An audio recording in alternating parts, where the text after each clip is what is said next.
If you're trying to get better at fly fishing, a really good way to do it is by fishing the saltwater flats. It's streamer fishing like you've never done before. It's way more dynamic and honestly quite difficult. So if you're just starting out and you're interested in that, there are a few places you can go in the world where you can cut your teeth. This is actually one of them. What's up, fishy friends? This is Pablo here. Surprise, we have a gift for you. It's 10% off at the lodge I operate, the Ishkalak Paradise Fly Fishing Lodge. The biodiversity and the amount of trophy fish available to you will allow for many shots, which you don't always get on a saltwater flat. It's all within such close proximity to the lodge, it means you have more time to fish and less time traveling in a boat to get to fishing. If you're a more seasoned angler, it's a great spot to try and get the infamous Grand Slam. The lodge itself is small but beautiful. It only sleeps 8 people, so you could grab some of your buddies and literally take the place over. If you're interested in any of this, send me an email at pablo@xcalak.mx.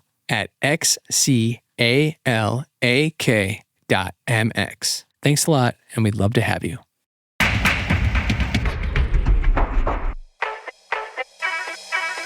Yo, I'm Pablo. And this is Lance, and you're listening to the Noob and the Knower Fly Fishing Podcast. In this podcast, we pair a driven angler with a seasoned professional to take you from total noob to a fly fishing nerd. Yeah, we cover reading water, gear, fishing techniques, and much, much more.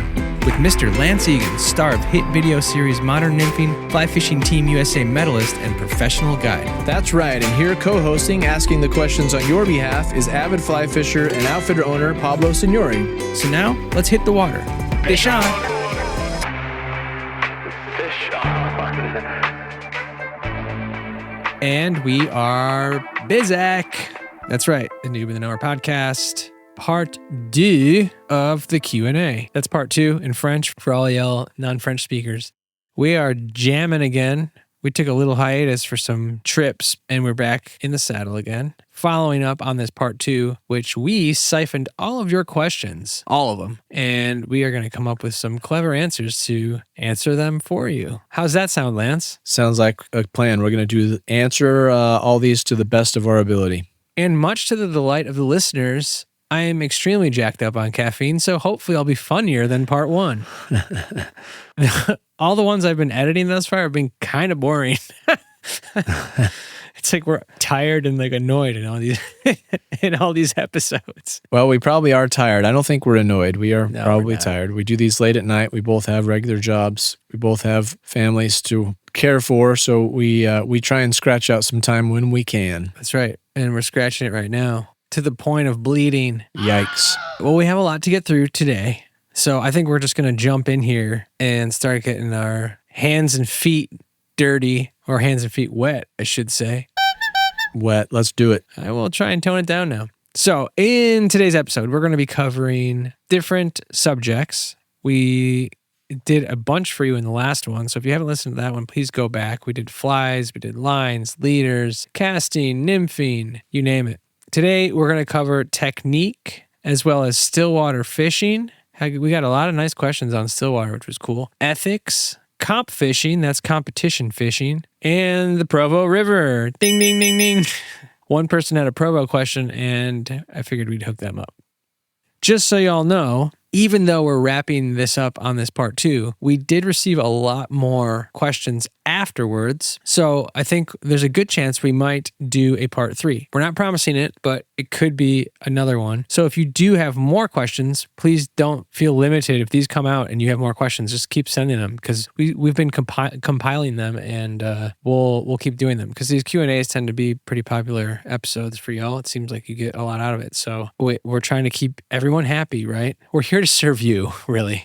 That is right. Where's the best place to submit a question, Mr. Pablo? Oh, that would be an Instagram, and you can DM either Lance at Lance Egan Fly Fishing or myself at _noob_ and _the knower. The Noob at and the Noob and the Knower. Great title. Wasn't clearly thought out when we came up with that one.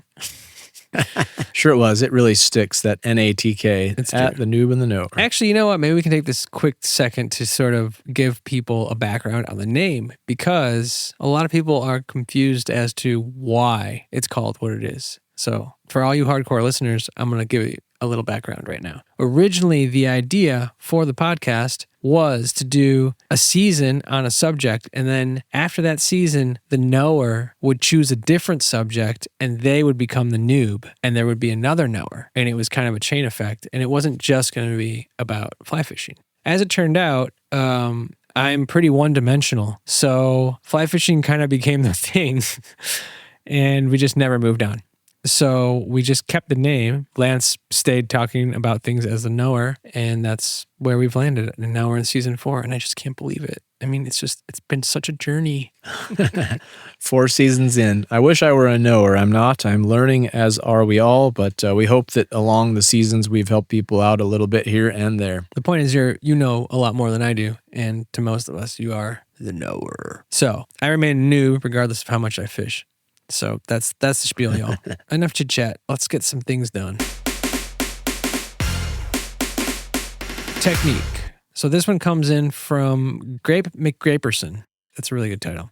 Does Cheech being cruel to Brigham make him a better fly fisherman? On a related question, what mindset / attitude should you approach a stream? Where should I be spending most of my time studying the water and fish, or with my fly in the water? We all have limited time on the water, and it takes time to recognize a mile of water by foot, and an hour or two can pass by fast. Asking for a friend. Of course. Well, luckily your friend can listen if you let them know about the Noob and the Knower podcast. So please send it to your friends. Yes, exactly. Well, the first part of that question, I'm not sure which one they mean. Is Cheech becoming a better fly fisher, or Brigham becoming a better fly fisher with the constant harassment? Yeah, I was wondering the same thing. I don't know I don't know the question properly, so I can tell you that they're both becoming better fly fishers one day at a time, just like all the rest of us. That's the answer to that question. The rest of it, as far as... Very democratic. Yes. So regarding the question about what to do when you're on the water, I guess I would say there's some sort of balance to be struck there. You don't want to just jump in and possibly scare fish that are on the edges feeding. So there's probably an element that needs to be considered as far as observing and taking a little pause and looking and trying to break down the situation. Are there a few bugs flying around? Are there bugs already on the water?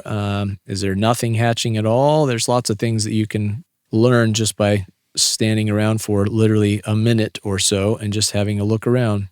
That said, looking around doesn't give you a lot of experience. So yeah, generally I would say it doesn't give you a lot of fishing experience. It gives you a lot of looking at the water experience. Yeah. And so although I think it's good to observe, I don't think you want to, if you're there for 4 hours, you don't want to spend 2 of those hours observing. I would spend 2 of those minutes observing. That's a practical little note there. And then spend the rest of the time with a fly in the water. That makes sense. So 2 to 5 minutes observing and then fishing? Yeah.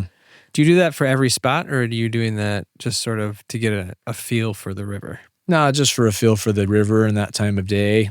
I know one of the habits I've gotten into recently, which I didn't used to do this, I used to always rig my rod at the car. And I still sometimes do if I've already made up my, like if I fished in a, specific river, maybe not the exact access, but the same, within 3 or 4 miles of the last place that I fished 2 or 3 days earlier, I'll probably rig up at the car. But if I go to a new river, I did this yesterday. I went to a river I hadn't fished all winter long.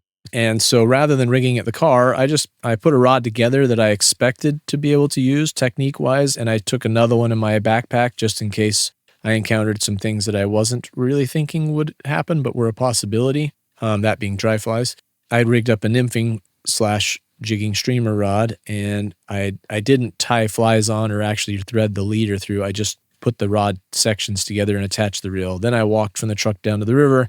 That way it kind of allows me that time to look around as I'm going down from the parking area down into the little river gorge. I could see, I might see some bugs that are flying around. I might be able to just get a feel for how windy it was up kind of at the rim versus down into the river bottom. Nice. There are lots of things I could figure out just on my short walk down that I would have just been guessing anyway. I fished the river a number of times before, so I'd have a pretty good educated guess as to what flies to put on to be effective. But I guess my point is, I oftentimes nowadays walk down to the river without stringing my rod, and it kind of allows me time to look around while I'm threading the line through the guides. I can, do a couple guides and watch the river for a second and do a couple more, watch the river for a second and just kind of take my time on the river bank and see if there are any bugs around, see if I happen to see any risers, and so on and so forth. That way I've got a couple of seconds of observation rather than just walking down the river's edge and plunking flies in there without looking at anything at all. That's a great way for me to miss a guide when I'm stringing my rod. You know what I do? I usually, my new thing is I put my rod together without the reel, and then I walk down to the river and I shadow cast without the reel or a line, and I see if I spook any fish, and that gives me like a Jedi sense if I'm going to be fishing good that day or not. Dang. And it turns out? Yeah, of course. I catch, like chubs all day. Tiny chubs. American chubs. Anywho, actually, next question is very related and sort of you kind of already answered it, but maybe you can give us an even more broader answer. And this one comes from someone that seems to share my last name, Mario Signori. Sounds like a loser, not sure. No, he's not. That's not a very common last name. I bet you know him. Yeah, he's my brother. He's not a loser. Did you share bunk beds or anything? Or we share pretty much everything. Not significant others, but thankfully. He's one of my best friends, and I love him to death. Mr. Marr. He's awesome. But so he asks, what do you do when you walk up to new water that you don't know at all? So you kind of answered that sort of, but not in a very direct way. It was kind of a roundabout way. So maybe you can give us some more. Yeah, new water I don't know at all. I guess depending on time of year, I would first probably get a water temperature to try and help me decipher where in the column/speed of currents I would likely find fish. Colder temps, slower, deeper water, and higher temps for trout fishing anyway. Faster, possibly shallower water. I would again take a few seconds just to look around and see if there are any bugs hatching. Watch for some risers. If there are no bugs hatching, then you might take a look through the grass and are there lots of terrestrials around? Are there ants? Are there hoppers? Are there crickets? Are there lots of beetles around? What other possible food forms other than aquatic insects that have hatched from the river could the fish find to fulfill part of their dietary needs? Outside of that, I'm hopefully going to know something like we've talked before on podcasts about the particular river. Is it a freestone without a dam? Is it a tailwater below a reservoir? Those change the types of flies and sometimes the fish densities and sizes of flies. So there's some things you can glean from just knowing a little bit about the river before you get there. Outside of that, I tend to tie on, assuming there's nothing hatching, nothing showing on the surface fish-wise, there are no risers around, I'm going to probably, most of the time, either start with a nymph rig or with a streamer rig just to try and search and find fish. And some times of year, like most of the summer, I would often opt for a dry dropper also, especially if it's, shallow to medium depth river or small stream. If it's a really large river, I'd probably either go deeper with the streamers or deeper with a nymph rig. And then I'm just going to tie on confidence flies. I'm going to tie on, Frenchies or red darts or something like that for nymphs. And I'm going to tie on something like an olive poacher or just a standard woolly bugger, conehead woolly bugger, something like that for a simple streamer until I move or see some fish or hook some fish. After that, you might be able to, if you're lucky enough to hook a fish, you could give it a quick stomach pump. I wouldn't suggest doing that to every fish, but if you're first time on a new piece of water, it's helpful to see what the fish are keying in on. And then just kind of let your experience be your guide, If you've fished any other similar rivers that have similar depth, speed, makeup, then use that to your advantage. A lot of rivers, although they're very different, are also very similar in that the fish hold in similar areas and they like similar flies. Trout, we say, right? So they're not all exactly the same, but there's a lot of overlap in many, many fisheries for sure. Yeah, and if you fish in a stocked river, a river with stockers, you can guarantee they're keying in on pellets. Do people do that still? I do. Stop. Every time I get depressed, sure. The first thing I do is start looking for a stocked river. It's good times. Okay. Well, there are fish around that have to be stocked. Some places don't. Some rivers don't have their own natural reproduction, at least not very well. So they need to be supplemented, right? That's true. Ideally, we have rivers that don't have that, but that's not always the case. So yeah, if you're looking in a stocked river, if you can find out where the fish have been stocked, that would be a good place to start if you're looking to just have some immediate success, right? For some fresh stockies. Yes. I was going to say, if you're a noob listening to this, stocked rivers are such a great way to learn how to fly fish. But I would say that if you've been doing it for 3-4 years, it's probably time to level up and find a river that's got some wild fish. That's my opinion. That's just mine. Yeah, ideally, if you have them near you, right? Some places that's not an option, and I would argue that stocked fish are way better than no fish. I mean, they're definitely. Ideally, you'd find some wild fish, but that's not always possible. Not hating on stocked fish. I actually fish them every year because at my brother-in-law's house, he has a stocked river right next to it, and the only way I can get away really quickly is to go to this place. So I pop in there, pop a couple stockers, and then I leave. And I watch all the people that are fishing the one hole by the parking lot, and it makes me chuckle. Anyhow, let's keep moving. This is a good question. I like this one, and I've thought about this before, and I've done a little bit of research on it, but I'd love to hear what you have to say.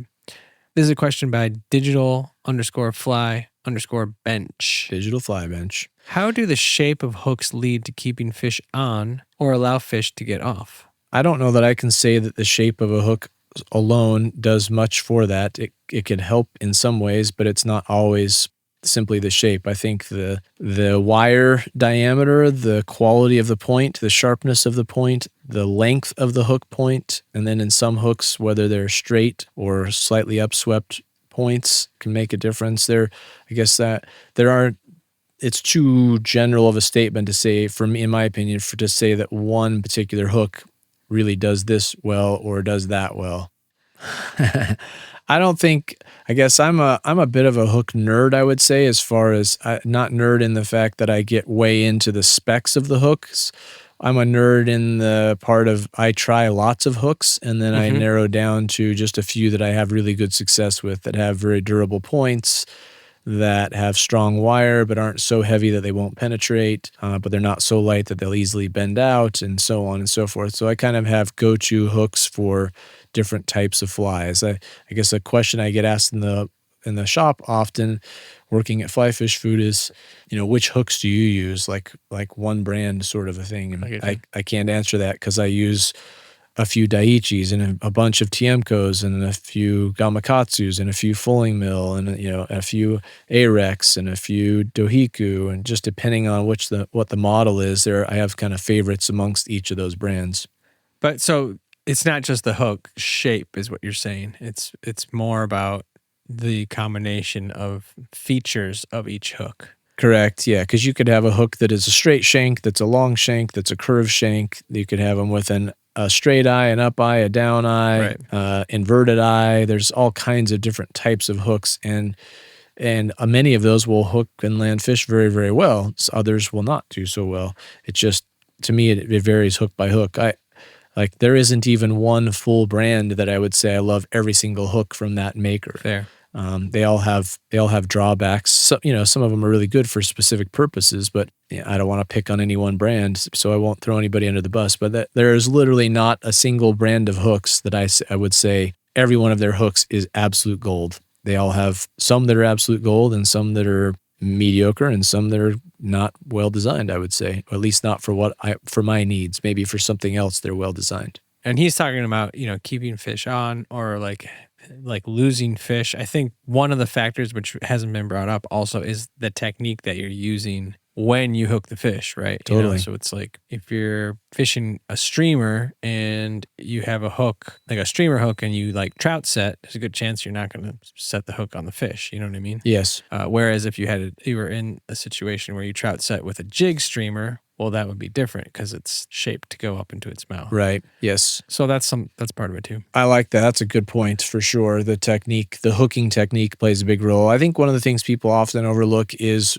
wire diameter, and I kind of touched on this just a second ago, but when somebody has a hook that bends out on them, their knee-jerk reaction to that is I need to get the heaviest wire hook I can so it doesn't bend out. And while I understand where they're coming from, then you create a different problem, and you have a problem where the hook doesn't penetrate well, right? So, or at least it can. So they're like bringing in a specific example. Let's talk jig hooks for a second. So you can buy jig hooks that are kind of light wire, medium wire, or heavy wire. And then there are a few in larger sizes that are super heavy wire. One thing that we're missing in the fly fishing market largely right now are, let's say, you can get them to about size 6, but anything over about a 6, maybe 4s and 2s and 1s, you can find jig hooks in those sizes, but they're like saltwater, that wire diameter. And a lot of people currently I'm seeing are wanting to tie jig streamers or just larger streamers in general for multi-purpose, for pike, for muskie, for trout, for all kinds of things that you want a strong wire on it, but you want to be able to penetrate that hook with just a strip set and some, not necessarily for pike or muskie on 0x, but for most of the trout or bass or carp or something like that, you want to be able to penetrate that hook very well. And a lot of the jig hooks that are currently available in those larger sizes are such heavy wire that people have a really hard time setting the hook on some of those fish and getting it to penetrate. So that's a common mistake, I guess, is wire that's too thick. On the flip side, someone that fishes heavier tippet and uses a light wire hook for large fish is destined to have the hook points and bends open up, and then you're losing fish for a different reason altogether. And then the last one I would argue, and we did a skill builder on this with fly fish food, is it's amazing how often people bring in flies to the shop to try and match another one. They're like, I caught tons of fish on this one. Don't lose that fly. I need that one. It's magic. And they hand it to you so you can see what it is to help them find more of them. And my first thing I do every time, Cheech can tell you this, every time he hands me a fly fresh off the vise, first thing I do is fill the hook point. Because there's hooks in almost every package from nearly every manufacturer that right out of the package has a little burr on the hook point. And that will keep you from sticking a fish and penetrating really well too. That's good But advice. almost all these flies that people bring in, I would say 80% of them have a rolled hook point. And you can say, I'll bet you lost your last couple on this one. They're like, yeah, the fishing got real tough. I was hooking them like crazy. And then I lost my last 5 fish in a row. And you're like, yeah, have you looked at your hook point? You're like, what do you mean? And you show them, you can run the hook point against the skin or against their fingernail, and it'll draw a line down their fingernail going the opposite, not using the hook point like burying into it, but just pulling the hook, dragging it across their nail like you'd drag the point of a needle across your nail. And it will leave this big scratch, and you go, you need to hit this with a file and smooth that bugger out. It's amazing how often it doesn't take much on a really fine wire hook with light wire to deflect a point just slightly. Touching a rock, even touching bone on a fish, when you set into their mouth. There's all kinds of things that can deflect a hook point, and all of a sudden you're not landing very many fish on that hook anymore. Yeah, that's great advice. I'm definitely super, super guilty of that one. I bounced a few fish when I was in Argentina because I was fishing this rusty streamer. Ooh. But it was the only one in my box that I was vibing on at the time. So I was like, I'll just deal with it. One thing that I had heard recently, because of the outfitter, I've been in situations where I'm more around tarpon fishermen and around tarpon, I guess, is I heard that people are actually starting to size down with tarpon and use a size 1/0 hook, because traditionally they used to fish 2/0, but it's for that same reason. They weren't penetrating well. Just to sort of back up what you had just said. That's cool. It's cool to think about because most people don't. You think about an animal like that powerful, right? And you think you want to get the most robust hook that's the thickest hook to make sure that it doesn't get off. Sure. But really you're just not getting it to stick in its mouth when it's like that. It's actually an interesting experiment if you'd like to mess with this yourself when you're at home and you're bored. You need to have someone else with you, but get a fishing partner, get a friend, get a spouse, get a loved one, whatever. A child, one of your children. Anyway, take the rod that you're going to use on your next trip, be it 3-weight, 5-weight, 10-weight, 8-weight, whatever you want. String the line through it, maybe go in your backyard, and you hold on to the line, just grab the end of the fly line, wrap it around your hand a couple times, it won't slip, and then have that other person slowly lift the rod, and you just tell them to apply more and more and more, or less and less and less pressure, and just feel how little pressure when you're holding the fly line, how little pressure we're actually applying to that line and to that hook, and it's amazing. I think actually it feels, when you're fighting a fish, it feels like you are just really putting the hurt on that fish. You're really lifting them hard. In reality, if we are pulling really hard, you think about how fine the tippets we use are, right? And even if you're streamer fishing or something, I mean, 10 or 12, 15 pound test is strong stuff, but that's not, think about like 15 pounds. Like, I mean, if you tied a 15 pound weight to a 15 pound test and had it tied to an eye bolt in the ceiling, and you just, from a limp line, you let the 15 pound weight go, it's going to break that really, really easy. Yeah.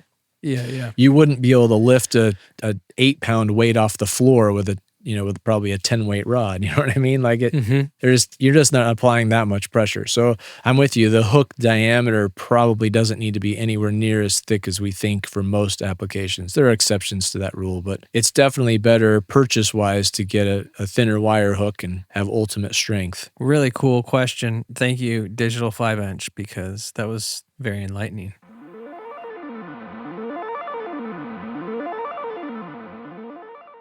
Next up, we have Flycatect. Instead of an architect, they're a Flycatect. I don't know.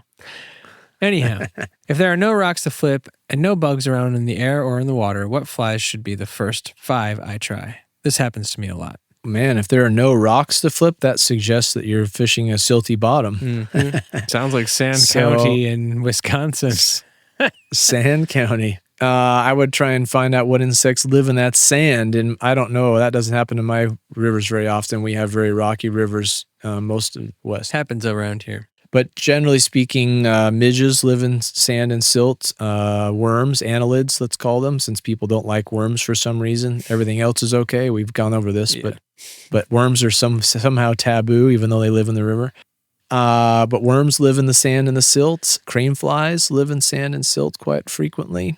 I'm forgetting some. Well, there's burrowing mayflies and things like that could live in there. But if I were walking up to a stream like that, I would try and find anything you could. Can you search into the weeds? Are there weed beds growing? Usually if there's not rocks, there's weeds growing into the softer dirt ground, and pick up a handful of weeds and look through those. Are there a bunch of black fly larvae or midge larvae or crest bugs, sow bugs, scuds, something like that? There's got to be something you can tell.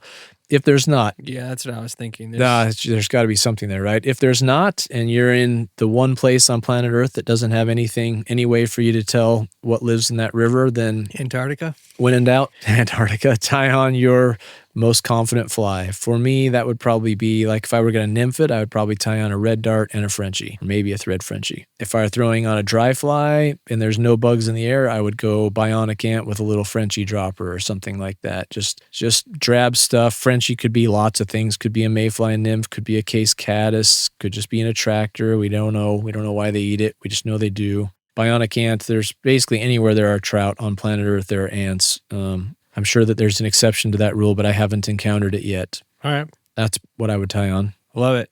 Yes. Good question nonetheless. Up here in Wisconsin, in the eastern part, there's a lot of rivers that are just silty sand. And they're hard to fish because of that, I must say, because there's just not a lot there to hide you when you're in the river. So I've been in that situation before, but there were definitely bugs. So anyhow, moving on. Bill of Dean.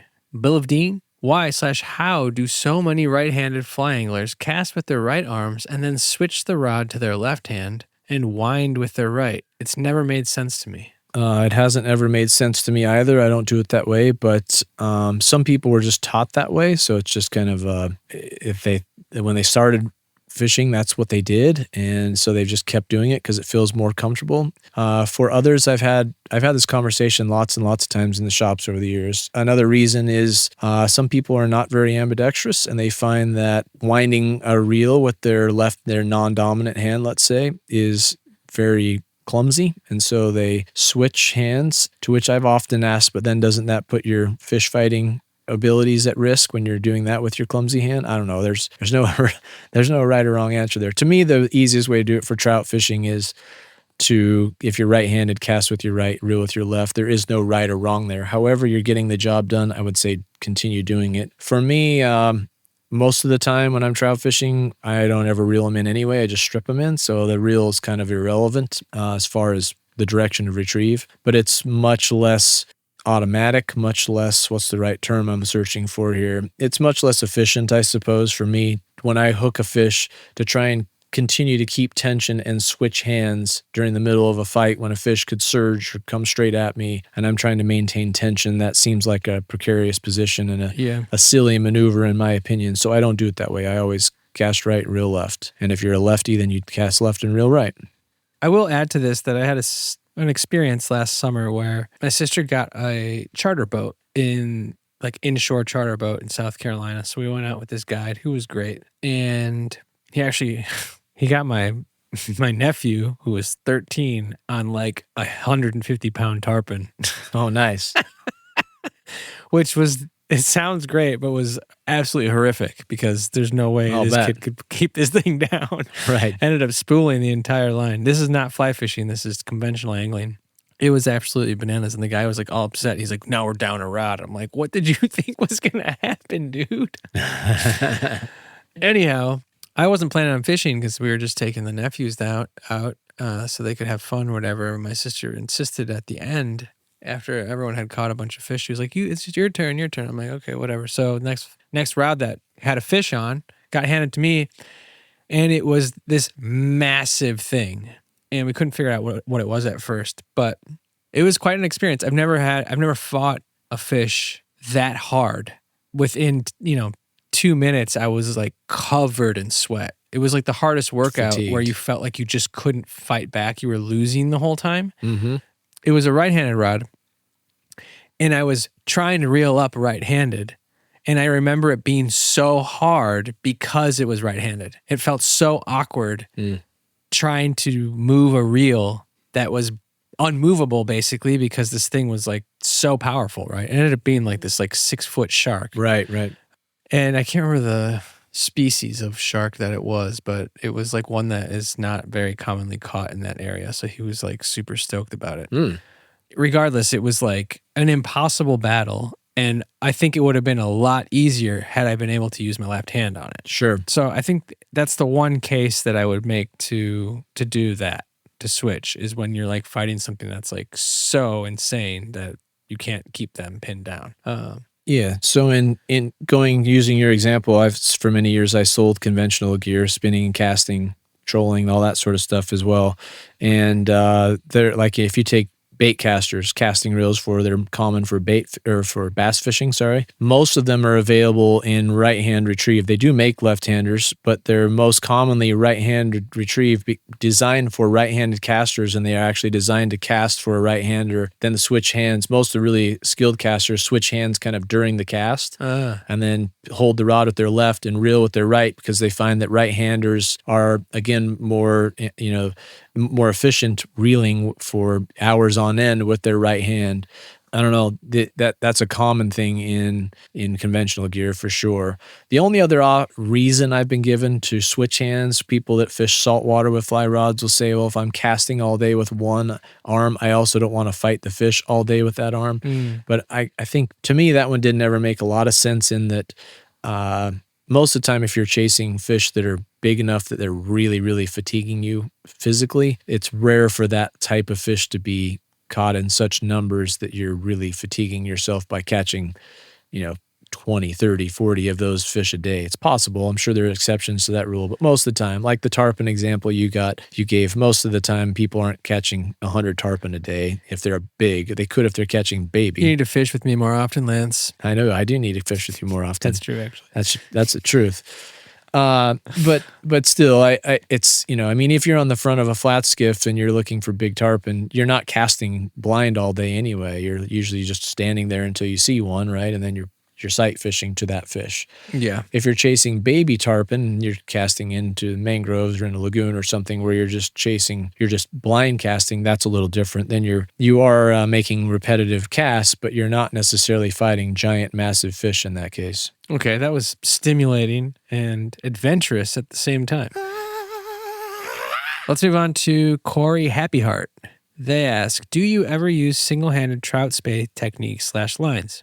How effective are these techniques, and what situations do you use them in? What tackle, rigging, and flies work best? I can answer that one easily. No, I do not use any of those. I have absolutely zero experience with trout space stuff. Do you have any, Pablo? I do, actually. I do have some, so I can give a little bit of knowledge here. I did dabble in it a bit. That's the right word. It's very fun. I can only sort of suggest what has worked for me. And I did not do a deep dive in this, but it was quite productive. I was using this stuff by OPST, which is Olympic Peninsula Spay Tactics, I think. I think that's right. Something like that. This was the early days. Now they have a bunch of options. Before they used to only have like running line and heads that would work with your 4-weight rod. Now they have like built-in rods that have like, lines and rods, but lines that have like built-in running line and cast much nicer. So I would check out their thing. They have a graph there that actually helps you. It's like a chart that helps you line up the weight, the grain weight of the heads with the rod that you have, which is very practical when you want to pick out their heads. You can even Google like OPST chart and it will show you the grain weight of the head and then what rods go with it. I was using it on a 9-foot 4-weight.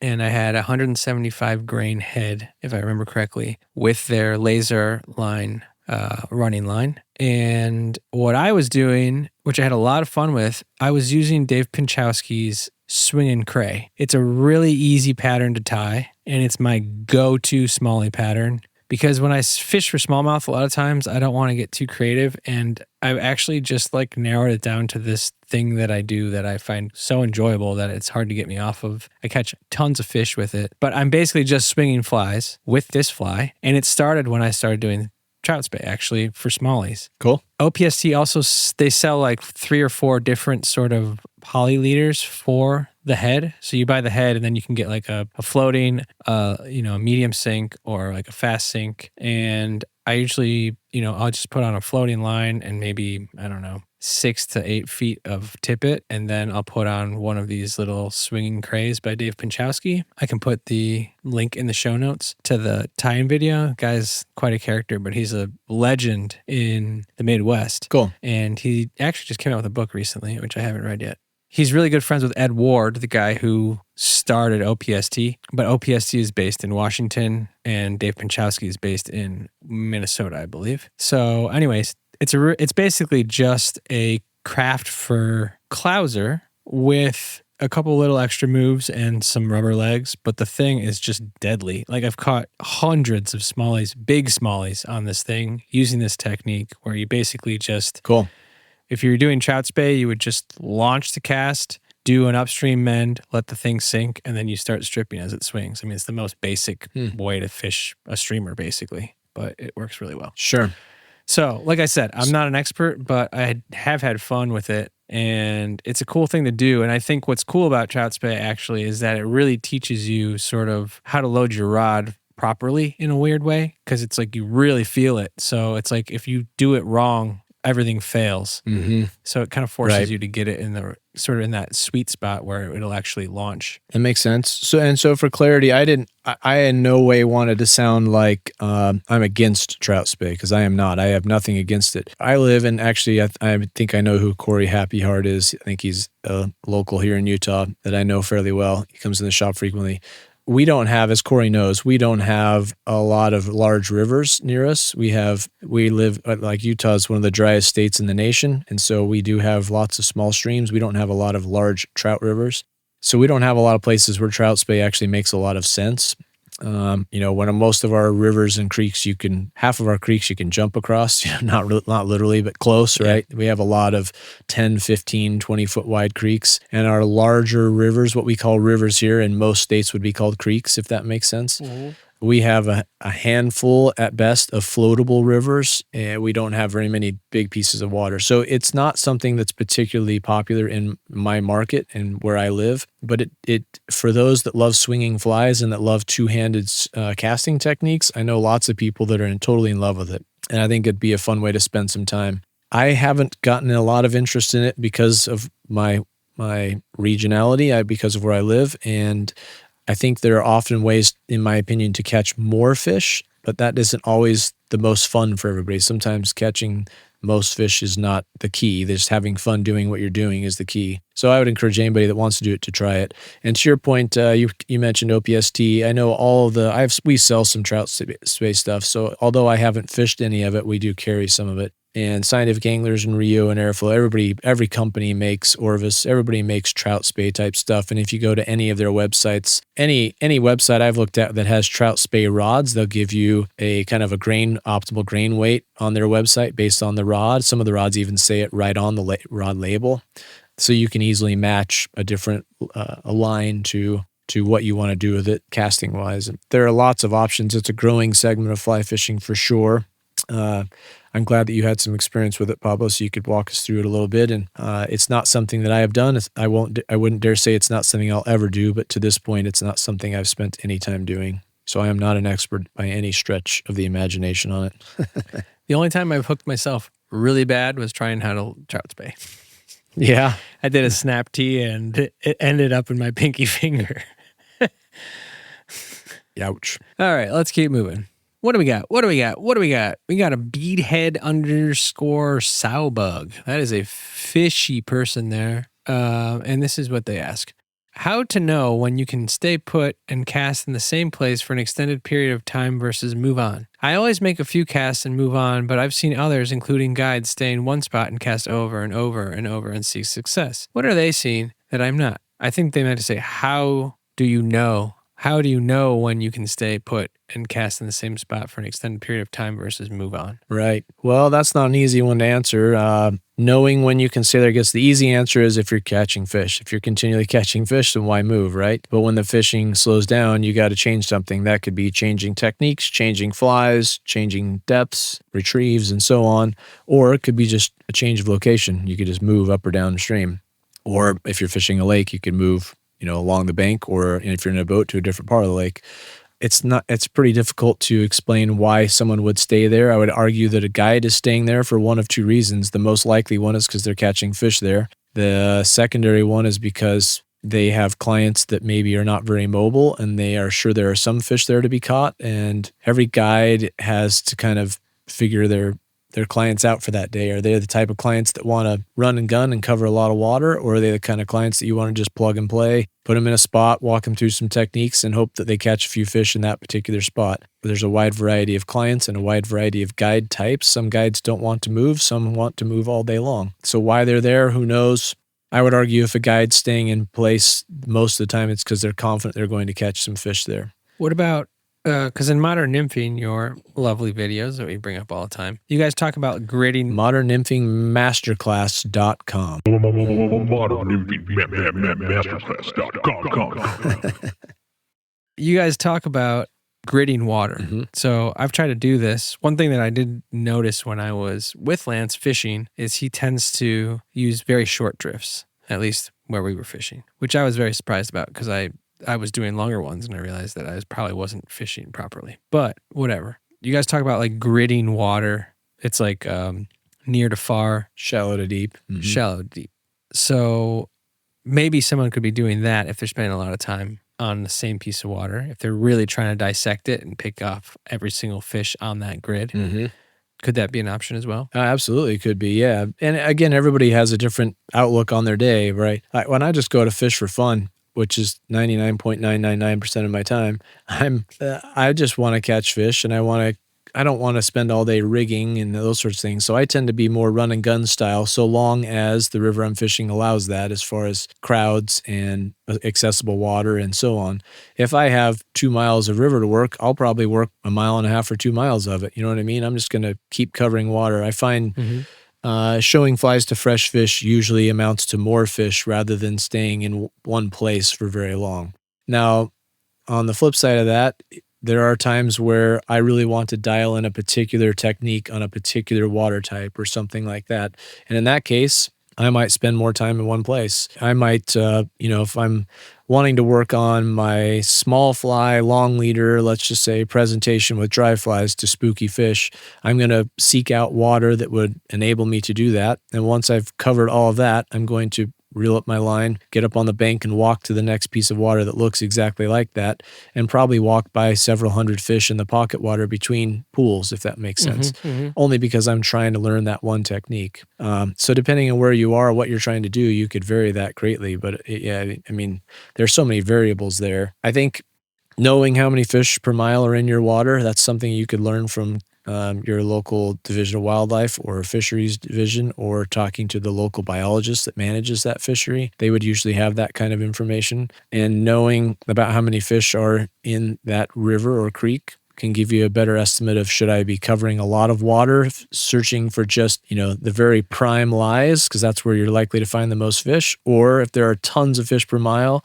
they're going to be in the prime lies. We call it the A water, the B water, the C water, the D water, and sometimes the E or F water, right? They're going to be everywhere if there's a high density of fish. So then you can really spread out and find fish in different places. Okay. Thank you. Thank you, Lance. That was lovely. That was lovely. We really appreciate that. Thanks for your time. I'll see you later.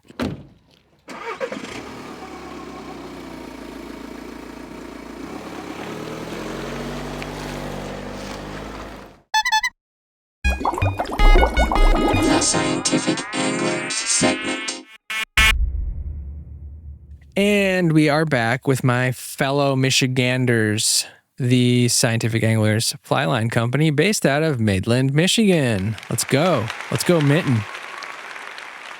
New subject for you on the SA segment here. What's the biggest difference between fly lines now, 2025 technology, and 20 years ago? Because I know, everyone says, and I've said it to myself actually, that we're like in the golden age of fly lines. But can you break this down for us? Just break it down and go through some differences that you would notice from then and now? Yeah, I think so. So, we've always had some specific fly lines, always maybe being the wrong word, but for a long, long time, we've had, saltwater versus freshwater and so on. But I would say somewhere in the neighborhood of 20 years ago, fly line manufacturers and Scientific Anglers certainly is one of the leaders in this. If not, in my opinion, they are the leader. But they started doing more technique specific or species specific type of fly lines. And that's what I would say that the biggest difference is in today's fly line market is there's a fly line tool for just about everything. If you want a carp line, there's a carp line. You want a redfish line, they don't just make a redfish line, they make a redfish warm and a redfish cold. So you have your summer warmer months and you have your winter colder months covered. Do you want a trout line that's an all-arounder? They've got it. You want a trout line that's super delicate? They've got you covered. Grab yourself a trout taper, right? You want something that's got a little more powerful delivery? Perfect. Get an MPX, get a Titan taper, get an Anadro. There's all kinds of, more powerful delivery type of lines. You know what they need to come out with? What's that? A line for microfishing. Micro? Is that when the person's very small, or? No, it's when you target like a little bait fish. You target bait fish? Yeah, you never heard of this? Sounds terrible. I'll let you do that. Well, it's a real thing. There's lots of real things out there that are not worthwhile. Sorry, we're not trying to insult all the microfishers out there. If you love microfishing, then carry on. Small trout are micro enough for me. I'm good with that. When you're nymph fishing, you're not fishing for nymphs? Not yet. I would love to nymph up a sculpin once in a while. It'd be kind of cool. That is kind of sick. It happens. People catch them every once in a while. Yeah, but getting back on track, I think, if you go back through Scientific Anglers in the last 20 years, the other thing that's changed is in floating lines, and it has some effect on some sinking lines too, but adding texturing to the lines to reduce friction.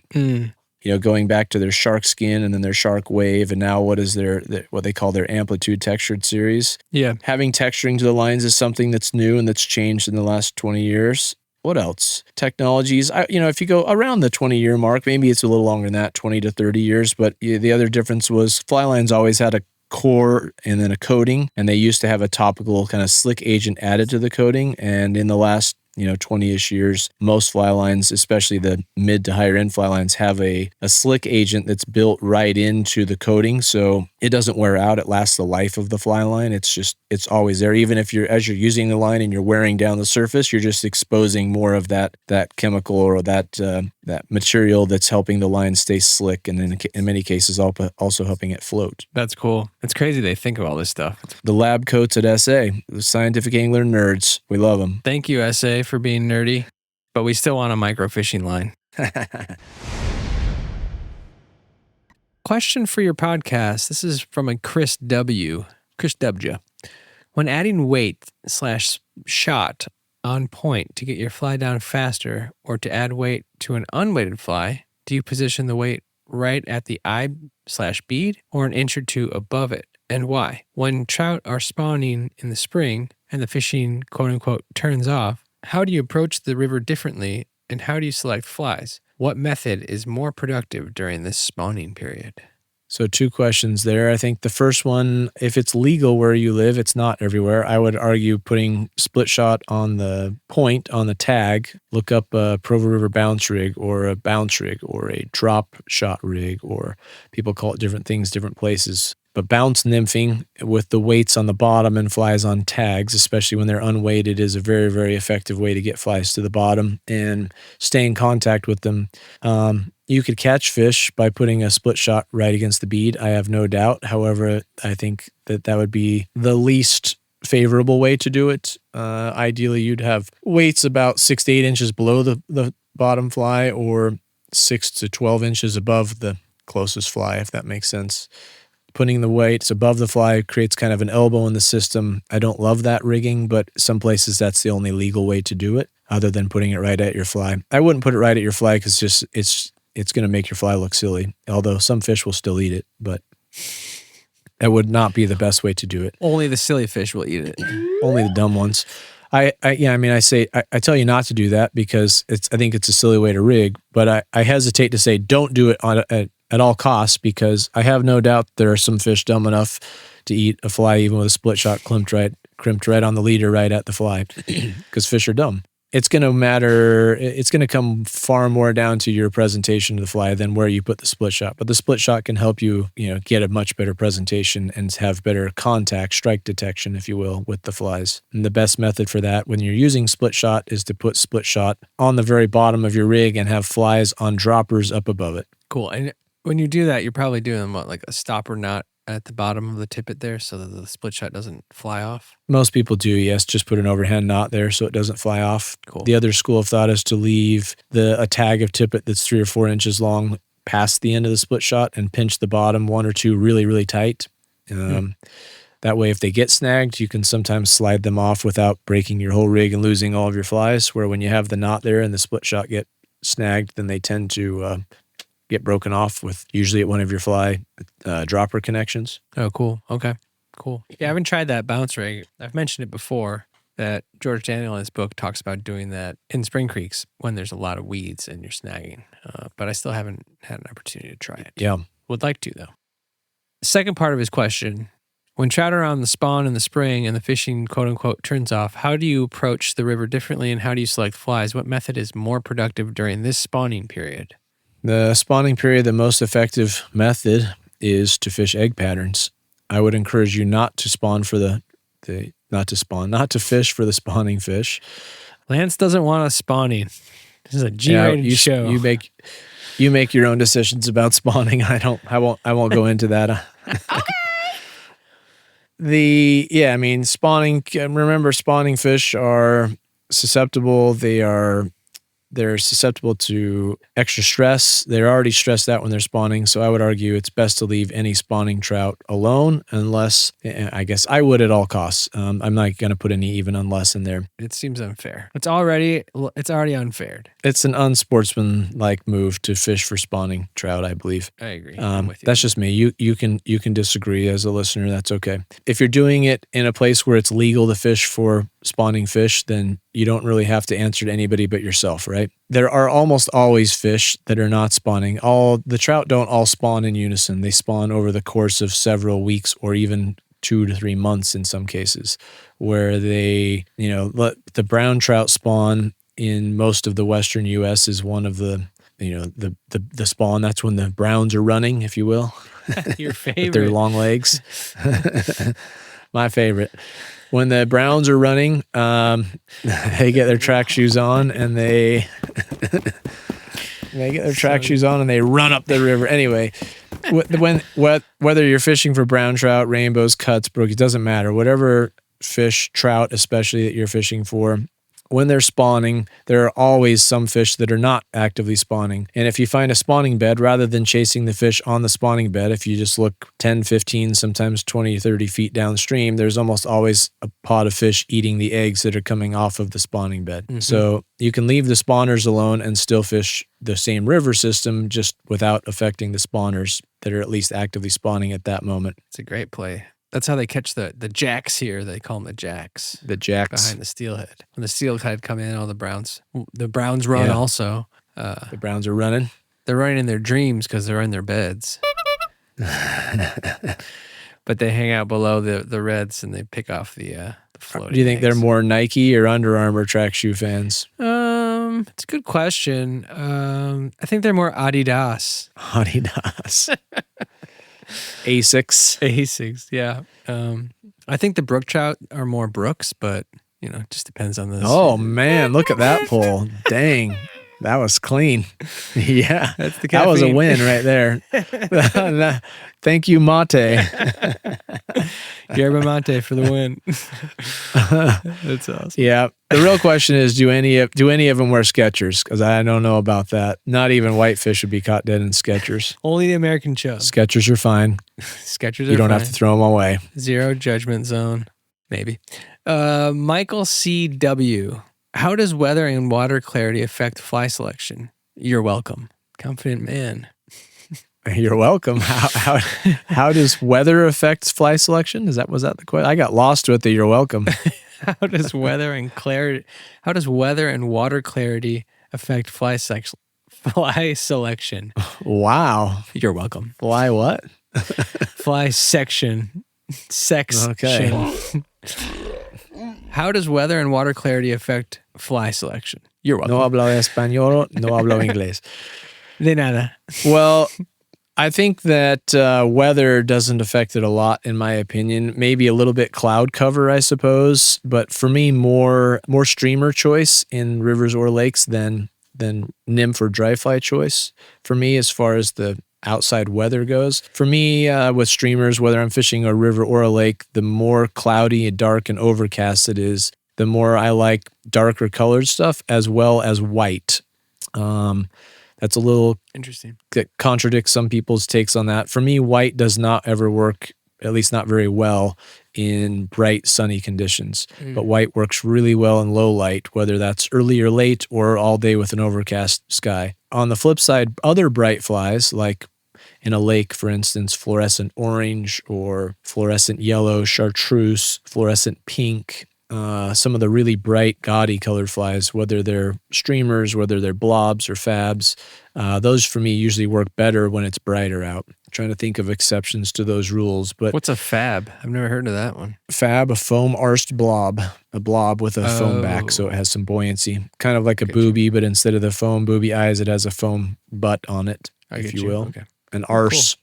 Cool. Oh, gold. I would say goldfish is pretty, like a sparkly gold or something like that. Sometimes fishes well in the sun for me.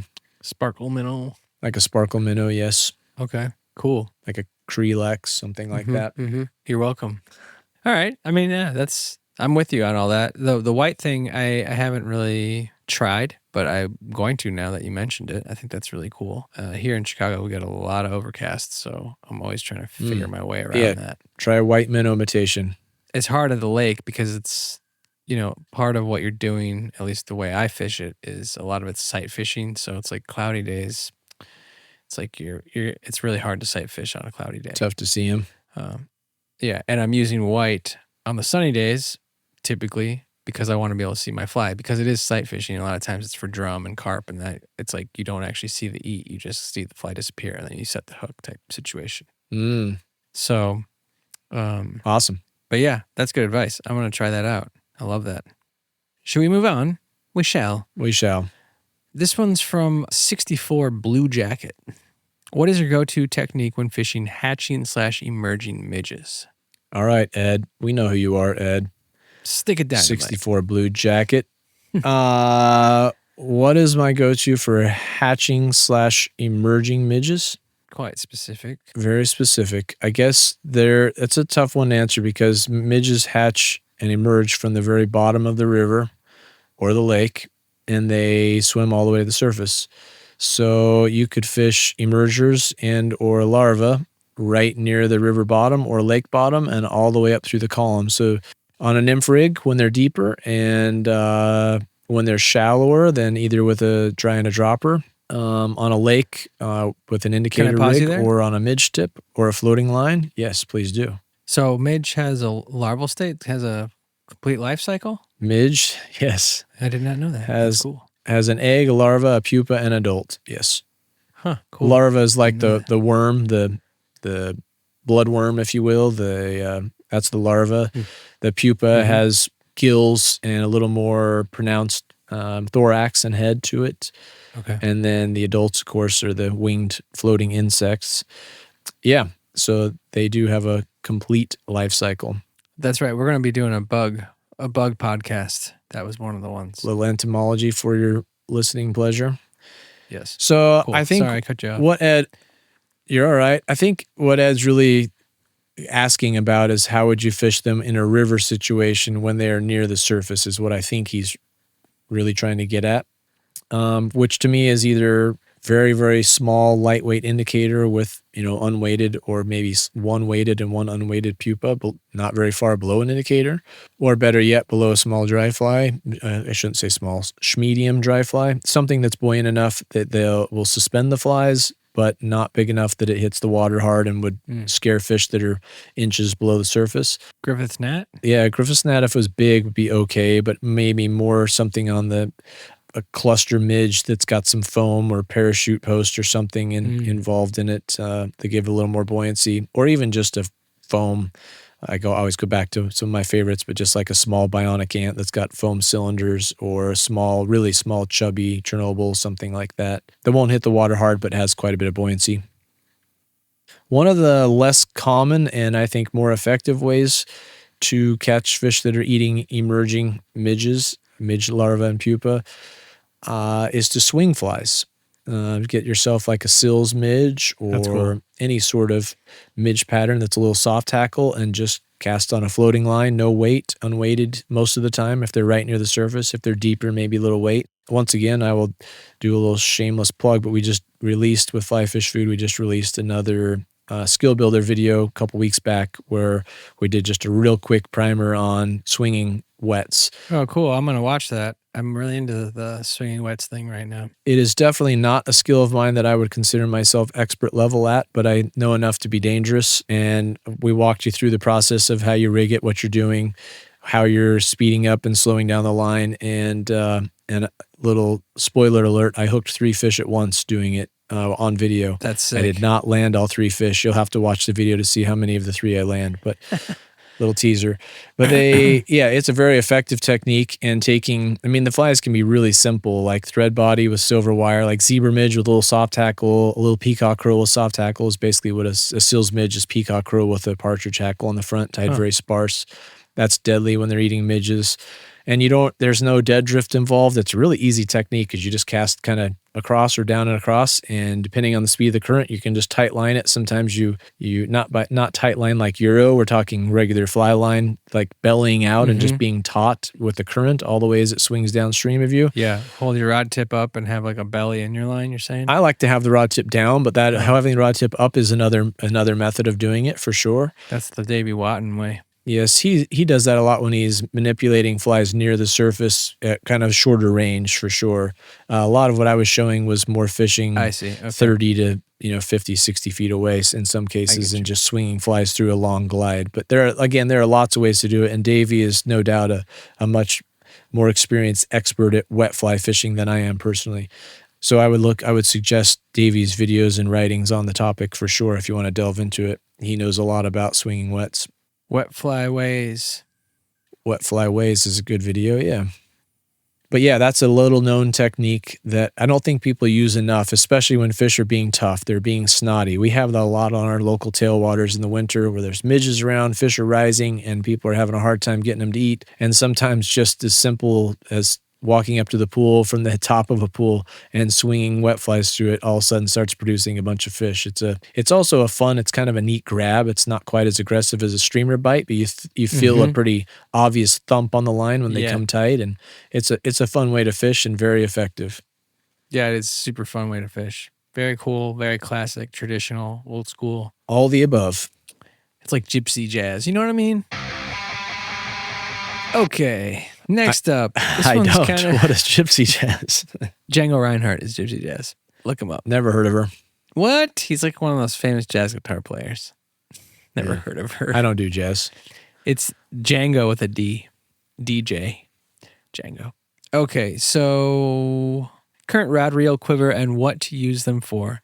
quote unquote State of the Union 2025 Gear Closet Edition.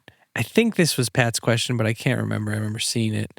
We did an entire episode on gear, which was the last episode. Well, actually, it was 2 ago. It was episode 2, season 4. So check that one out for gear. Lance has billions of rods and reels that he uses constantly. So this would be a very hard one to... Literally billions. Yeah, billions. Literally. It'd be a hard one for sure, to answer billions. because it's just way too nuanced. Yeah. So let's move on.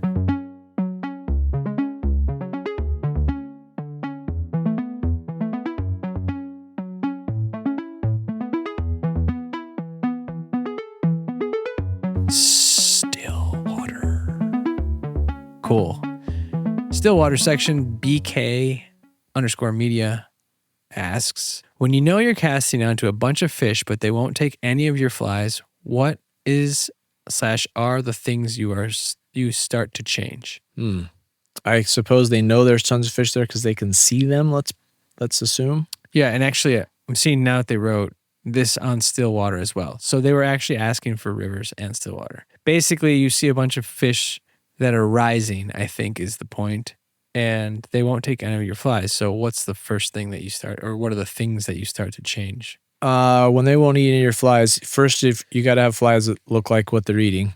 So let's assume that we have that, right? If you have a fly that looks, And that doesn't in necessarily similar mean like an identical thing. It could be an attractor, but you're talking about like size and color, right? It's got to be close. Yeah, size, silhouette, color. It's got to be close. Ideally, if you're seeing a bunch of fish rise routinely, they're eating something that's hatching right at that moment, or that's a spinner fall that's falling to the water.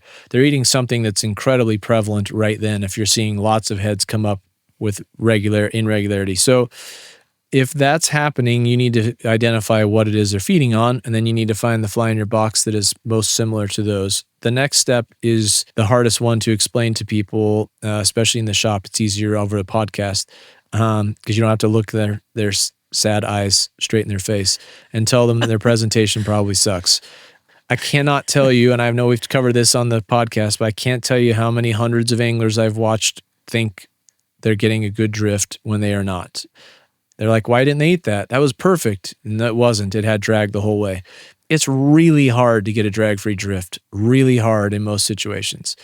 It's really hard for an incredibly skilled fly fisher to get a drag-free drift in most situations. You have complex currents. You have conflicting currents. Fish tend to rise in places where they're right on a seam where they're expending the least amount of energy while allowing the seam or the current right next to that spot to bring them food. They kind of instinctively find these places that make them really difficult to catch.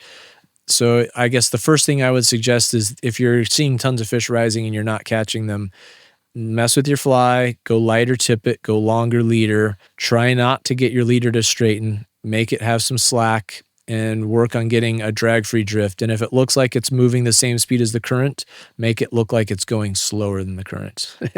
There you go. It's not really, because that's drag the other direction, but you know what I mean. It's really difficult. It's really hard in most situations to get a drag-free drift for more than like 18 to 36 inches at a time. It just is. There are situations in the river where you can get a much longer drift than that, but especially as a wading angler, it's very difficult. From a drifting boat, if you set up a cast properly, sometimes you can drift for 60 feet or so because the boat's going with you. But when you're stationary, you're anchored, you're standing on the river bottom and you're making casts, you very rarely can get a very long drag-free drift. It's not common in most situations. So if they're not eating your fly, it's usually not the fly. It's usually that you're not getting a good presentation. Can I add to that something Please. That's tangential? So I also think that one common mistake that I certainly did when I still do it, probably not as much though. I would say definitely not as much, is mistaking the rise form. Because a lot of times they're chasing emergers and they're not actually eating on the surface, and more of a less experienced angler will see something on the surface and just assume that they're eating on the surface. So true. So one thing you could try doing is nymphing it, either dry dropper or Euro or however you want to do it, but putting a nymph, between, 8 to 12 inches below a dry and seeing if you catch fish on that. It's not as fun as dry fly fishing, but in my opinion, but that could be a good solution also. And also, when you're not on the river, spend some time learning what the different rise forms are, so that way next time you're in that situation, you'll be able to tell the difference between a fish eating flies on the surface and one eating flies right underneath the surface. Right. I like it. Very good point. And then in stillwater, he asked about stillwater. If you're seeing fish rise in stillwater, it's not usually about drift. It's about fly pattern and tippet diameter, making the tippet thin. I don't believe so much so that they see it, but just making that fly look natural so it doesn't look like it's tethered to something. Interesting. I think they can see it. I just think they focus on it much. If they're subsurface and you can see them, then usually the trick is just going thinner tippet and fishing static most of the time. When you can see fish, usually if you can see fish in a lake and they're not eating, it's because it's bright sun, flat calm, they're easily spooked, and you need to just leave presentations out there. So usually static fishing, like with an indicator, for instance, where you can suspend flies in a zone where you might even just the impact of the line and fly and leader hitting the water would likely scare the fish, but you got to leave it there long enough for the fish to come back. So making repetitive casts is usually not your friend. Leaving the fly out there, fishing super thin tippet so that they're not bothered by that can often make a very big difference in stillwater environments. Very cool. Nice job. Okay, let's keep moving. McKay S. asks, this is a loaded question also for Lance, not for me. How do you effectively use a sinking line in stillwater, and what flies with a sinking line? So sinking lines come in different sink rates. So to effectively fish sinking lines, you need to have a range of sinking lines from slow sinkers through fast sinking lines. They fish different depths, they fish different speeds well, and so on and so forth. As far as how to fish them effectively, you got to figure out which depth the fish are feeding, at which the fish are feeding, and then try and pick the line that gets you in that zone the longest throughout the fly's retrieve. Then you're casting as far as you can in most cases in a lake and trying to pull the flies through that zone, keeping flies in the strike zone in that area as long as possible.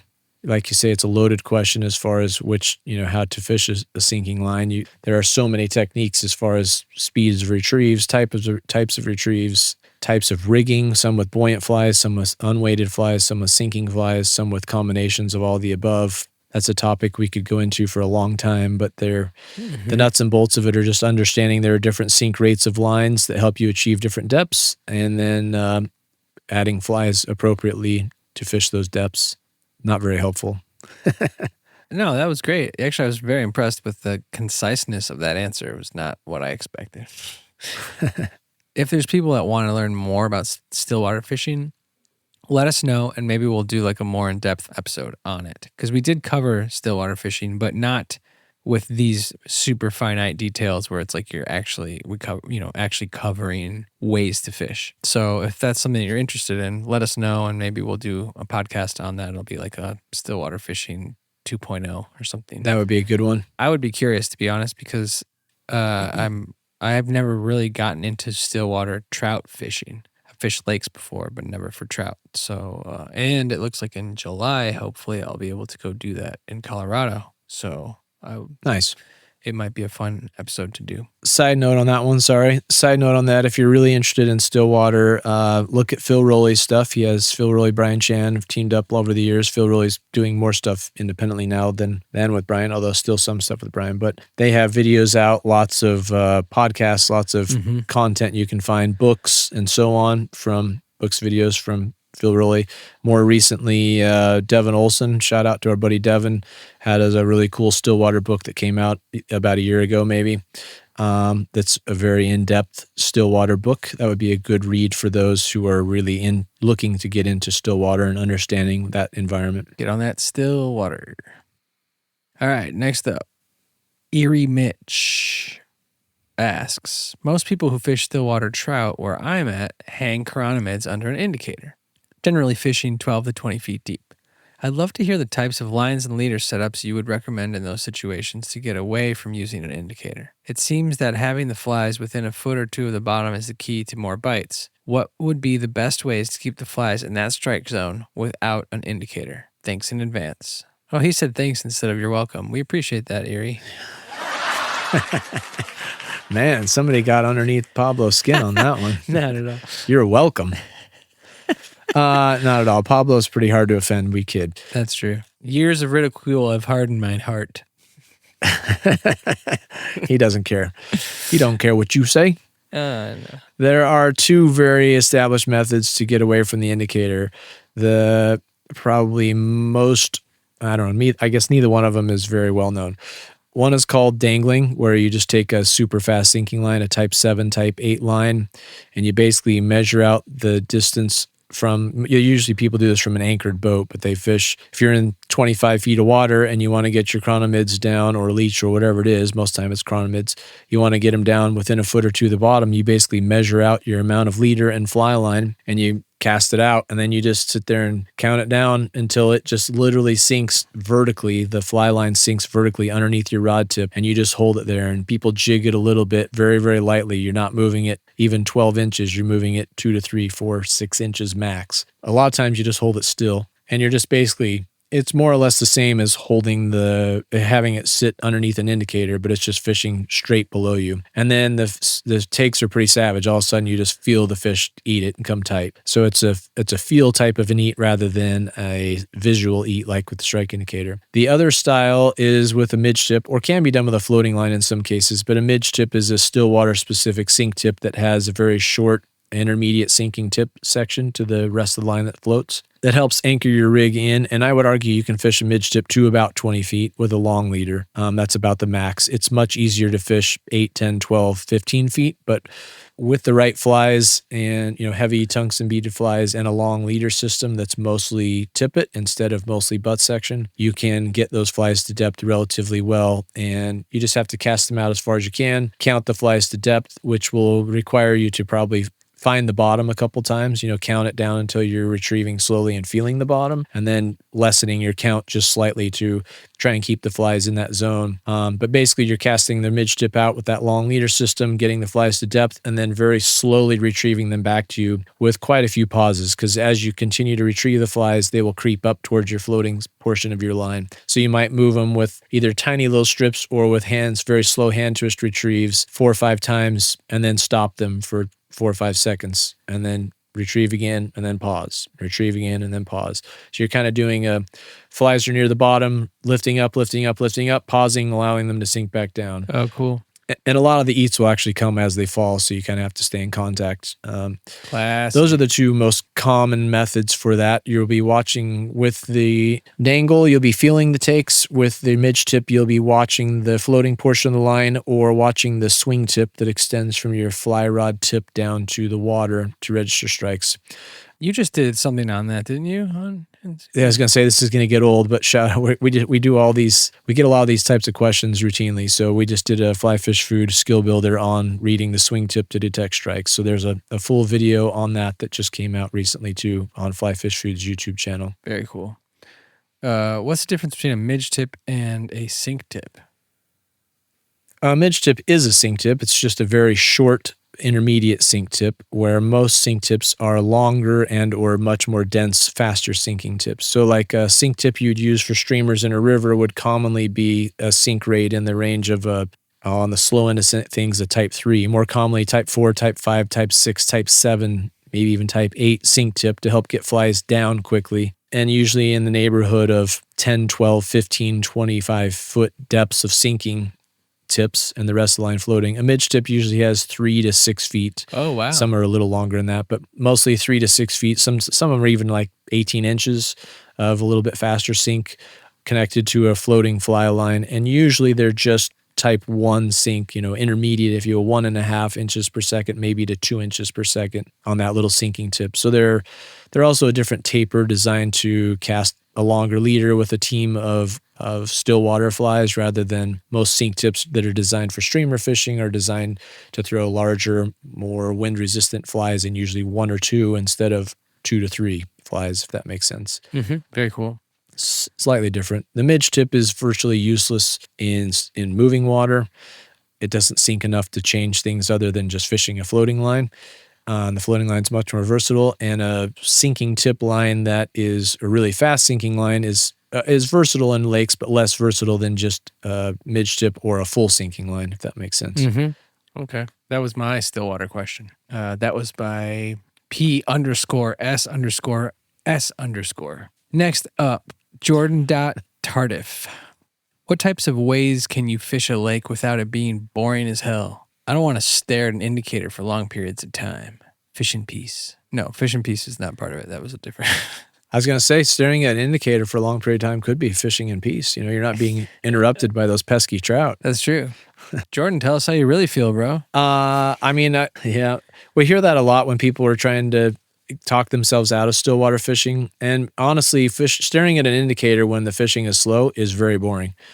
Ideally, you're not fishing an indicator without it going down quite frequently. When the indicator is going down a lot, it's a really fun way to fish. But there are lots of other methods, most of which we just described. So midge tips, intermediate or full sinking lines, those are all much more active retrieves. Lots of casting and retrieving involved there. That makes it so it's not boring at all. And then lakes are just like rivers. They're not just like them in that they're not quite as obvious where the fish holding possibilities are. But as you get to learn lakes a little better, you start to get a better feel for where it, just like you learn. Well, the first time somebody ever walks up to a river, you take your grandma's nephew's whatever, and that's never seen a river before, and they walk up and say, "Show me where the trout live." They have no concept of where the trout live, right? Versus someone that's fished in a river 1,000 times has a pretty good idea of at least some of the areas that hold fish. And a lake's the same way. First time you walk up to a lake, you think, well, the fish are probably out in the very deepest part of the lake. No, that's not usually the case. They're usually where they find food. So that can be in the shallows, that can be out in the middle of no man's land, suspended in mid-column. That could be in deep water in the bottom, depending on how deep the lake gets. But half the fun of fishing stillwater is trying to locate those fish and then find the best techniques to catch them. I think most people that don't like the idea of stillwater fishing just haven't put in any time on it. And by that, I mean, maybe they've tried it a handful of times, but they haven't done it enough to even start to wrap their mind around what's going on there. And so some people just kind of nod their head and deem that as boring, and I'm not into it. And that's okay. If it's not your thing, it's not your thing. But most people that give it an honest try and really get into it, all of a sudden deep dive on it and go crazy about it for a while. The fish are bigger, the crowds are less. There's a time and a place for everything, but stillwater is an awful lot of fun, and it's definitely a growing segment in fly fishing, especially as our population of fly fishers grows and our access to really good waterways becomes less and less, right? Great answer. Thank you, Lance. Thank you, Jordan. Next up, Jimmy_the_giant. Stillwater leader setup. Do you use a tippet ring or a swivel? Giant swivel? No, I just added that. Lance is over here flexing and kissing his biceps because of the word giant. He's very strong. Strong like field mouse. It's kind of like that cartoon where Bugs Bunny, he flexes his muscle and it goes down instead of up. Droops on the bottom. Yeah. That's not what it looked like. How dare you? Maybe kind of like that. All right, let's see. We got off on the wrong start. We got on a bad start here. I use a tippet ring in most of my, not all, but most of my stillwater setups. I use a semi-permanent butt section that I attach to all of my midge tips and sinking lines that consists of roughly a couple feet of 20-pound fluorocarbon, blood knotted to about 18 inches of 15-pound fluorocarbon, and then a tippet ring. And then I just run straight tippet from there down. My dry fly floating line setups are different than that, but for all the sinking line techniques, that's what I do to mine. I don't use a swivel, but you sure could. There are lots of micro swivels that are quite small. They're still a lot bigger than a tippet ring, which is one of the reasons I don't use them. I think fish will see the tippet ring, they'll probably see a tippet ring too, but I think they're more inclined to eat the swivel, the micro swivel, than the tippet ring. The tippet ring looks less like an insect. The micro swivel, even though it's small, probably looks a lot more like a chronomid. And I think they'll bump it sometimes. If it's not a very micro swivel, the bigger swivels are heavy and clunky to cast. It's one more thing that's hitting the water hard. I like a tippet ring because it's the smallest thing I can use that connects drastically different diameters, 15 or 20 pound test to like 2 or 3x, if that makes sense. It's a much stronger connection than blood knotting or triple surgeons, using a triple surgeons to connect those different diameters. But there are lots of people that advocate using those micro swivels, and if it's working for you, if it's catching fish, there's no reason to go away from it. The micro swivel will definitely work. It is not something I use in my own leaders very often. Fair. Okay.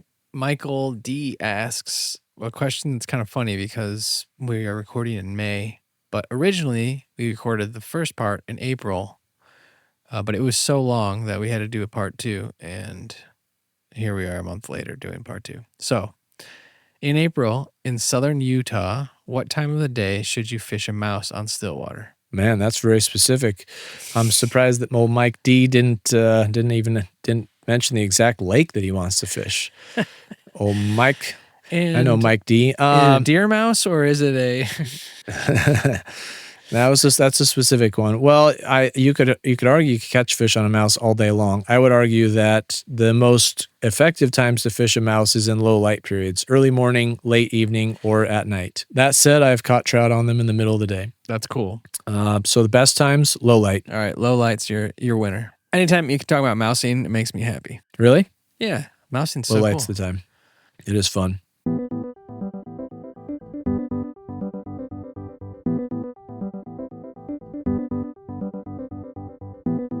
Anyhow. All right, so now we're going to switch into the ethics section. We only have a few questions that fell under the category of ethics, but worth visiting. Actually, only a couple. Fish and Peace asks, sometimes I wonder if fly fishing is just cruel. My suspicion is that fish don't have any feelings that are hurt, don't really register pain like we do, and just wonder if they're swimming in the wrong direction when they get hooked on a fish hook. Set the record straight on how you feel about this and what the psychology of a fish is. I'm guessing their brain doesn't even have those parts, and it's not cruel. And then the next thing that they say is, I remember when I was fishing in a particular river, and there were lots of reds with a bunch of spawning browns. I was really careful to avoid the reds, but then a whole herd of elk ran right through them and completely decimated them.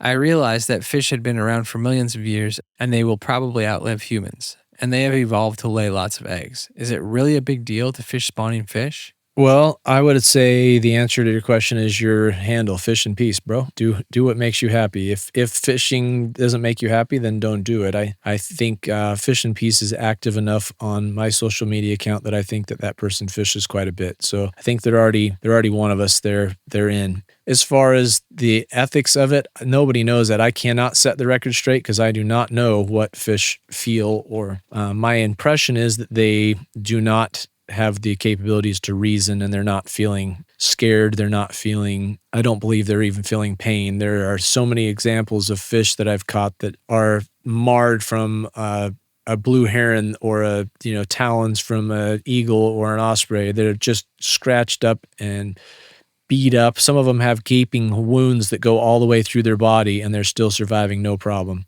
I caught one a couple weeks ago on a local reservoir that had a big giant tube jig sticking in its mouth, almost blocking like 90% of its throat, if you will, of its gullet. I don't know how it was surviving getting food down. It tried to eat my fly, and I got my fly out and got the tube jig out as well, hoping that it could maybe ingest some larger food items. But they find a way to survive. I believe that instinctually, when they are grabbed by something, whether that's by the mouth, by the back, by whatever, their instinct suggests they pull against it, they fight. So whether that's a bird, whether that's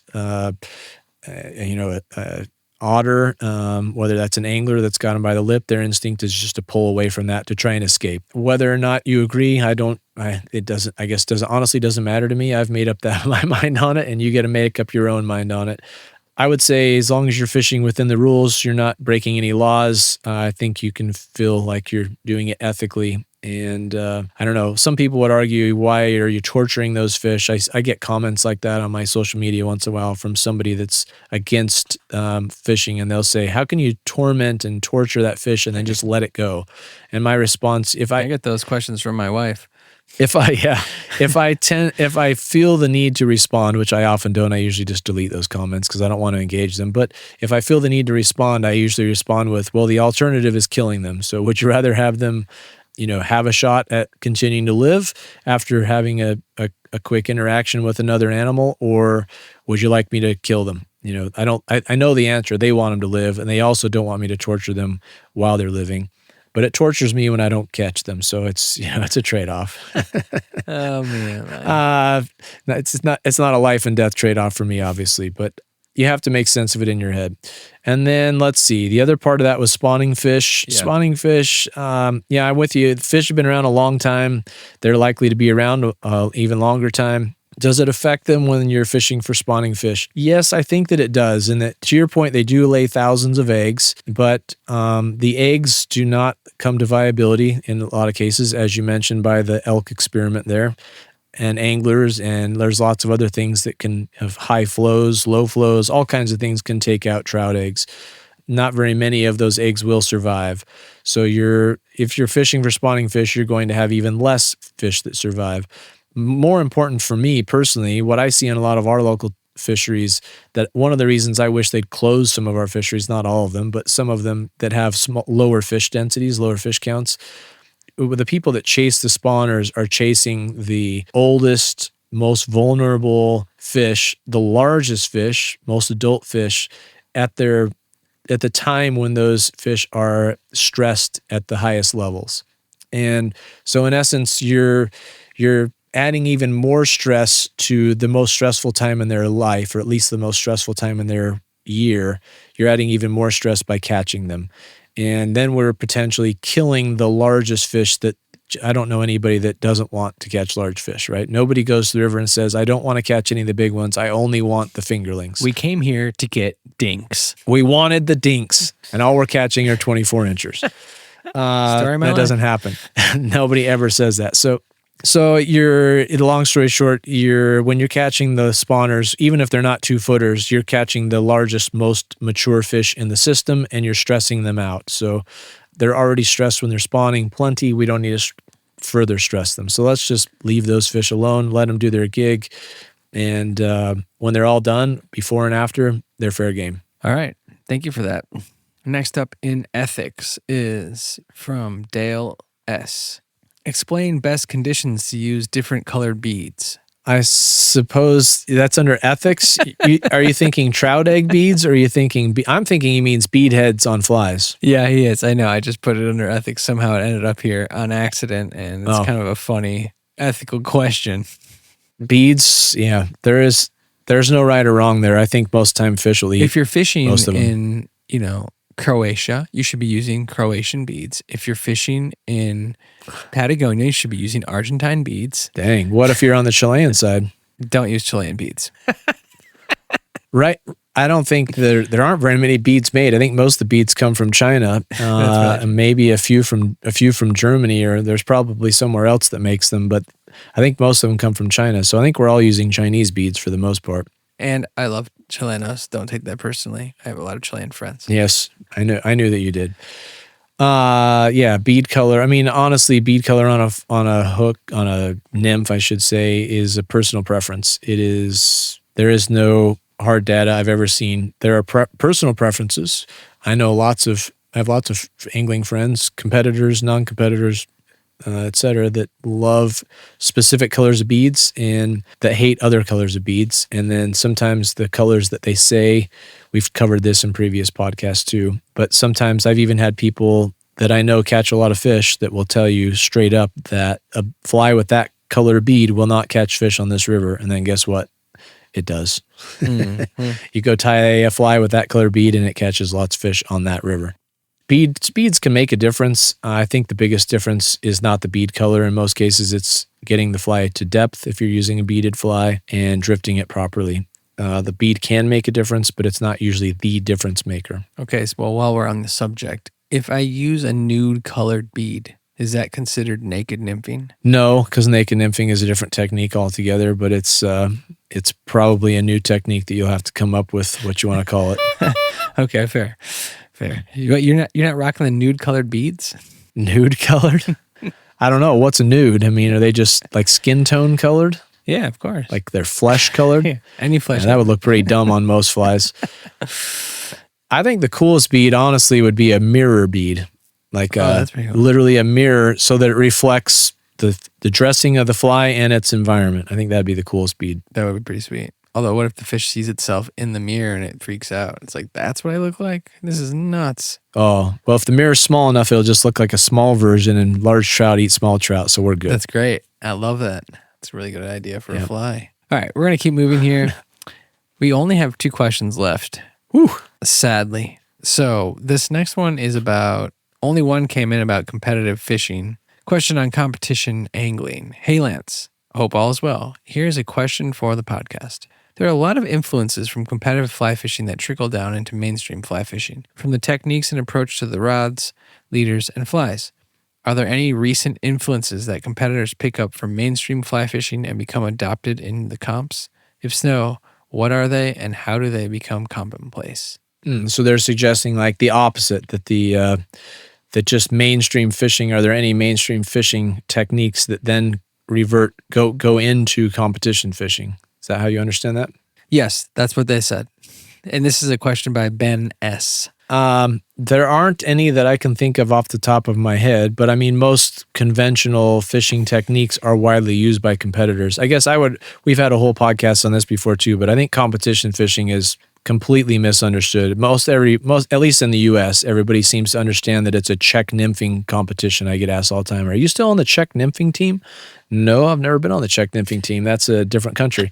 It's really funny. It's not limited to just nymphing. If you are a high-level competitor, I promise you don't get to become high-level in any of the countries without having a pretty good understanding of dry fly fishing, dry dropper fishing, nymphing, streamer fishing, lake fishing, and then probably have some understanding of swinging wets.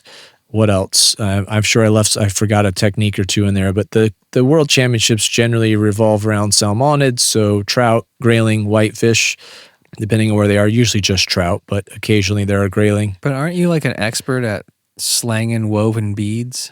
Woven beads? I don't have any woven beads. Isn't that what the Czech nymph is, a woven fly, isn't it? Polish nymph might be, yeah. Some of the original Polish nymphs from my buddy Vladi would be woven. He has some really cool looking caddis woven flies. That's what I was thinking. Getting back to the original question though, I mean, the competitors use everything at their disposal to try and catch more fish. So I would argue that all the techniques that are mainstream in fly fishing are already being used so long as they're allowed within the rules.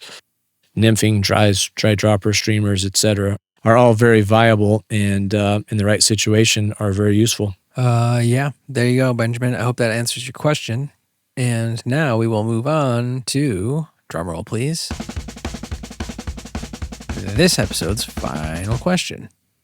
And this one is a local question for Lance about the Provo River. That's so nice. I heard the whole Provo River is becoming private in the lower Provo area. There are people chasing anglers off the river and intimidating them and calling the cops on them. What is the latest on stream access? Maybe have those people come and be guests. Oh, they're suggesting we bring the people that are chasing anglers off the river and intimidating them to come on our show. It's a terrible idea. Right. So, first of all, that's not a correct statement. The entire Lower Provo is definitely not private. There is a section of the Lower Provo that is private. It actually always has been private. It just hasn't been enforced as far as keeping people off of the private property. So I shouldn't say it's always been private. It's always been private in my lifetime. How's that? Before the pioneers settled Utah, the Native Americans, I'm sure, fished it, and so First Nations. It was not considered private then, right? And I wish that it was still that way. I wish it was not private now. But the latest on it is that there is a court case with the Utah Stream Access Coalition. Shout out to USAC. What'd you call me? I've called you a lot worse than that. USAC. The Utah Stream Access Coalition has a website. They are always looking for donations to help fund their cause. So even if you don't live in Utah, if you want to support stream access, that would be a good way to get a tax write-off by sending them a little PayPal money, or they probably have a Venmo way, or they have several ways of sending them money. But anyway. Are they accepting money for new branding? Because the name's kind of, it's not great. They are not. They are accepting money to fight the good fight. Fair. We won't make fun of them. All right. So there is a current court case in there that last I heard, the courts in Utah were asking the Stream Access Coalition to come up with a little more evidence from, there's some terminology here that I don't do lawyer speak, but there's some sort of, they're basically looking for more proof of navigable law.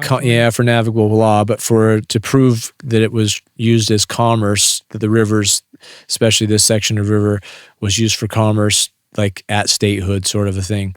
So I know they're collecting that data and trying to get that fast tracked so that we can get a ruling on this. I think my impression is, and my hope is, that one day we will have access to that, at least high watermark access to it. Honestly, that won't help us a lot during most of the summer because they push so much water out of the reservoir most of the summer that it's too high to really wade, and stay within the ordinary high water mark, because the river basically goes right up to the ordinary high water mark and drops off and is quite swift to that depth. It'd allow you to fish a few places, just not very many. It would help. It wouldn't be life-changing. Right now, in the wintertime, it would change things a lot. When we have low flows and you can traverse the river bottoms really easily, then it would allow a lot more access. Currently, we're just kind of floating that section through the summer months, get in a raft and float through it. You are allowed to float through it. You cannot drop anchor. You can't stop and wade once you're in there, but you can float through, and you can pull as hard as you want on the oars and slow your drift down as hard as you'd like, so long as you're not contacting the bottom. So, right now that's where that stands. The laws in Utah and many of our surrounding states, Colorado has similar laws, Wyoming has similar laws, where the landowners own the bottom of the river. So you can float through, but you can't stand on it if it's privately owned and they've posted it and asked you to keep out. So when the question was asked, or was posed, I suppose, the statement was made that they're calling the cops on people. They're calling the county sheriffs for sure for people that are trespassing, because that's not lawful.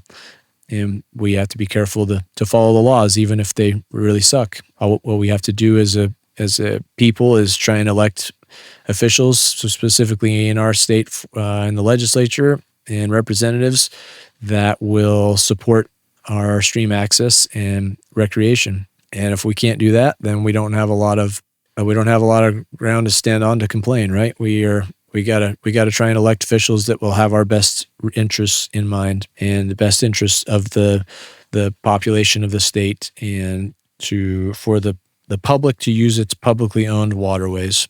Straight from Lance Eaton's mouth to your ears. That was the last question answered. Dang, I think that mate is wearing off. It definitely is. It's very late where you are. All right, so yes, that was quite a journey that we've traversed, high water mark and all. So we thank you guys for listening so much. I hope that you guys have learned a lot from this. I certainly have, per usual. And if you like what you heard, please do us a favor, go to Apple Podcasts and give us a like there. Maybe, some 5 stars or however stars you think that we deserve, and put a nice comment there. It helps people find out about the show, helps people engage with us, and also follow us on Spotify as well as Instagram. It's the Noob of the Knower with all underscores underneath. There's no period in there. That was some scammer that tried to steal our name. So make sure to follow us there. And if you have more questions about fishing, you can always send them to us in the DMs, and we will be compiling them for future question and answer episode series. But for right now, we might do another one this season. We're not sure yet, but for right now, this will conclude the Q&A series. Thank you so much, y'all. Thank you, Lance, for being here with me on a late night 1 and 2s. Likewise. Thanks for recording it. Thanks for all of our listeners for chiming in with the great questions, and we hope that you enjoy the show. Hey, Sean.